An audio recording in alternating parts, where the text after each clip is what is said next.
दसऱ्याचे 5 असे फॅक्ट जे कदाचितच लोकांना माहीत असतील आणि शेवटचा तर 90% लोकांना माहीत नसेल. चला तर मग जाणून घेऊया. मित्रांनो, आपल्या सर्वांनाच माहिती आहे की आपट्याच्या पाण्याला सोन्याची मान्यता. लोककथेनुसार रघुराजा हा आपल्या जनतेला सुवर्ण दान करायचा, पण सगळ्यांना ते परवडत नसल्यामुळे मग लोक काय करायचे, आपट्याची पानं देऊ लागायचे. त्या दिवसपासूनच आपट्याच्या पानाला समृद्धी आणि संपत्तीचं प्रतीक मानलं गेलेलं आहे.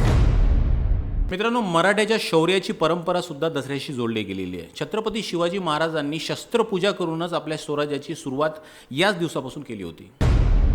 मित्रांनो, आपल्याकडे रावण दहन करून विजयाचा दिवस साजरा केला जातो, पण दक्षिण भारतामध्ये आणि श्रीलंकेमध्ये वेगळी परंपरा आहे. कारण की तिथे रावण हा शिवभक्त असल्यामुळे त्याला पूजले जाते. त्यामुळे आपल्यापेक्षा त्यांची थोडी परंपरा वेगळी आहे. मित्रांनो, दसऱ्याच्या दिवशी नवीन कार्याची सुरुवात केली जाते आणि हा दिवस शुभ मानला जातो. आपल्या आयुर्वेद आणि ज्योतिषशास्त्रानुसार या मुहूर्ताला अभिजित मुहूर्त असे म्हणतात आणि या मुहूर्ताच्या दिवशी बरेच जण आपले उद्योगधंदे सुरू करतात. मित्रांनो, तुम्हाला शमीचं झाड माहिती आहे का? पांडव जेव्हा अज्ञातवासात होते तेव्हा आपले सर्व शस्त्र त्यांनी याच शमीच्या झाडाखाली लपवले होते आणि जेव्हा अज्ञातवास संपला म्हणजे या दसऱ्याच्या दिवशी त्यांनी आपले सर्व शस्त्र काढले आणि नंतर मग विजय मिळवला. या दसऱ्याच्या दिवसापासूनच शमीच्या पूजेची परंपरा चालू आहे. तर मित्रांनो, दसरा ही फक्त विजयाचीच गोष्ट नाही, तर यामध्ये इतिहास, परंपरा आणि असे अद्भुत रहस्य दडलेले आहेत. तर असेच नवीन नवीन फॅक्ट्स जाणून घेण्यासाठी आमच्या चॅनलला फॉलो करा आणि सगळ्यांना हॅपी दसरा.